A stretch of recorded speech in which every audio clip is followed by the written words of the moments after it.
Hello friends, स्वागत है आपका आपके अपने यूट्यूब चैनल गुरु नॉलेज में। आज हम डिस्कस करने वाले हैं एक बहुत ही important topic, non performing assets, NPA. NPA क्या होता है, उसका क्लासिफिकेशन क्या है। आई एम श्योर अगर आप ये वीडियो पूरा एंड तक देखते हैं तो आपको एनपीए के बारे में कोई डाउट नहीं रह जाएगा, ये पूरा टॉपिक आपका क्लियर हो जाएगा। चलिए इसी के साथ हम आगे बढ़ते हैं। देखिए, इसके लिए एनपीए समझने के लिए, NPA means non performing asset, जैसे कि मैंने आपको बोला। तो नॉन परफॉर्मिंग एसेट में एक वर्ड आता है एसेट। तो एसेट का मतलब क्लियर होना पहले हमारे लिए ज़रूरी है। तो पहले हम दो वर्ड्स को क्लियर करते हैं, एसेट एंड लायबिलिटी। तो एसेट से आप याद रखिए, एसेट मतलब क्या होता है, कोई भी ऐसी चीज़ जो आपकी खुद की हो, आपकी खुद की संपत्ति हो। और लायबिलिटी मतलब होता है जो आपको चुकानी है। चलिए हम एग्जाम्पल के साथ देखते हैं। When customer deposits his money in bank, जब आप ही सपोज़ कोई कस्टमर है, आप अपना पैसा बैंक में जमा कराने जाते हैं। सपोज़ जैसे ये पर्सन है, बैंक में अपना पैसा जमा कराने गया, ठीक है। तो पैसा किसका है, अभी इस पर्सन का है, ठीक है। तो इसका जो पैसा है वो इसके लिए क्या होगा, असेट, क्योंकि इसका खुद का पैसा इसने कहाँ पे जमा कराया, बैंक में। अब बैंक ने पैसा रखा हुआ है, पर बैंक से जब भी ये पर्सन उस पैसे की डिमांड करेगा तो बैंक को ये पैसा वापस इसको लौटाना पड़ेगा। तो बैंक के लिए क्या हो गई, लायबिलिटी, ठीक है। देखिए यहाँ से समझते हैं, the money deposited by him in bank is liability for bank and asset for customer. Customer के लिए वो एसेट है, वो उसका खुद का पैसा है, इसलिए एसेट। एसेट मतलब मैंने आपको बताया था जो हमारा खुद का हो। तो अभी वो अपना पैसा जमा करा रहा है, उसका खुद का है, तो उसके लिए एसेट हो गया। और लायबिलिटी, क्योंकि वो कभी भी इन फ्यूचर बैंक से वो पैसा लेने जाएगा तो बैंक को उसको पैसा चुकाना होगा। तो बैंक के लिए वो पैसा क्या हो गया, लायबिलिटी। नेक्स्ट, दूसरा example, when customer takes loan from bank, जब हम कभी भी बैंक से लोन लेने जाते हैं तो पैसा किसका होता है, वो किसका होता है, बैंक का, ठीक है। बैंक हमें उसका पैसा देती है, तो पैसा किसका है, बैंक का। तो बैंक का पैसा है, इसलिए बैंक के लिए वो क्या है, उसका असेट है, ठीक है। और जब भी वो डिमांड करेगी, या demand loan, term loan, various types of loan होते हैं, उस पर हम फर्दर कभी किसी और टॉपिक में डिस्कस करेंगे। सपोज़ कोई सा भी टाइप का लोन है, तो बैंक कभी भी अपने कस्टमर से वो पैसा डिमांड कर सकती है। तो इस कस्टमर को वापस वो पैसा चुकाना होगा। तो पैसा यहाँ पे वापस किसको चुकाना होगा, कस्टमर को। तो कस्टमर के लिए वो चीज़ क्या हो जाएगी, लायबिलिटी।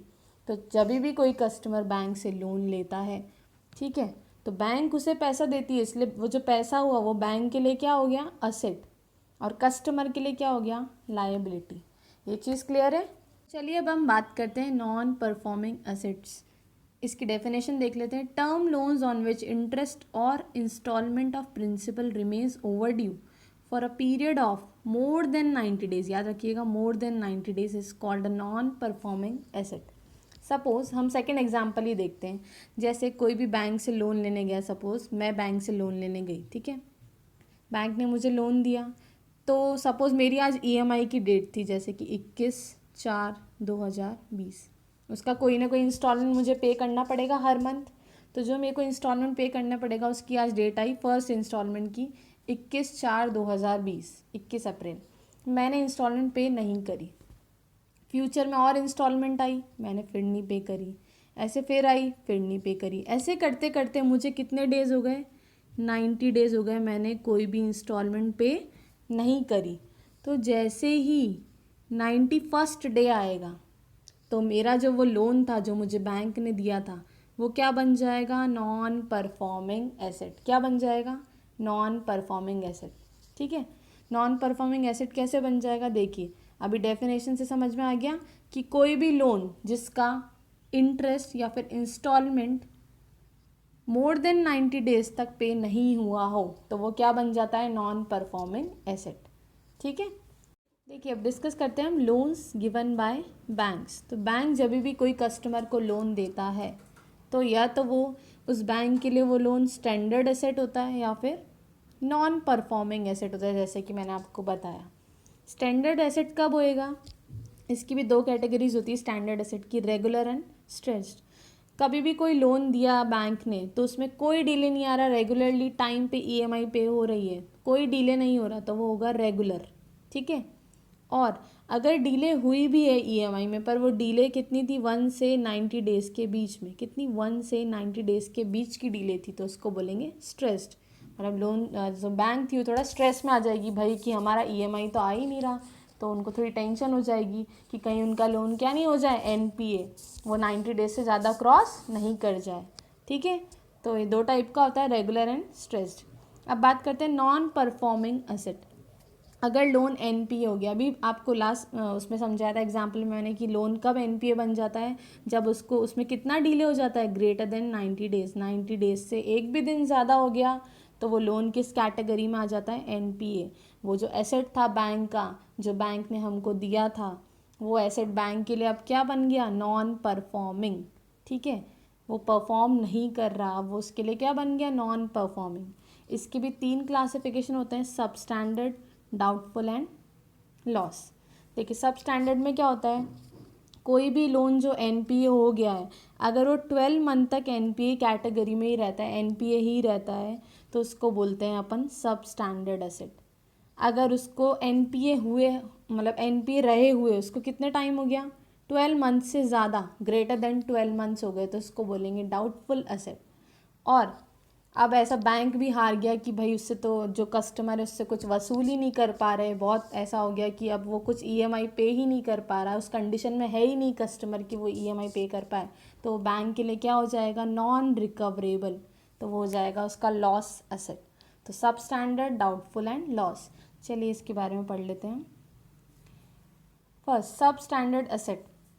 अभी जैसे कि मैंने बताया, substandard asset is one which has remained NPA, जो कि एनपीए रहा for a period less than और इक्वल्स टू 12 मंथ्स, जो 12 मंथ्स या उससे लेस देन 12 मंथ्स तक एनपीए रहा, तो उसको बोलेंगे substandard asset.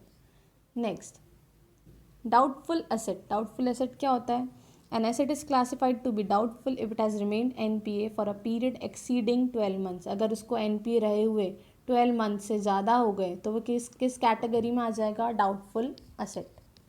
Next, loss asset. A loss asset is one where loss has been identified by the bank.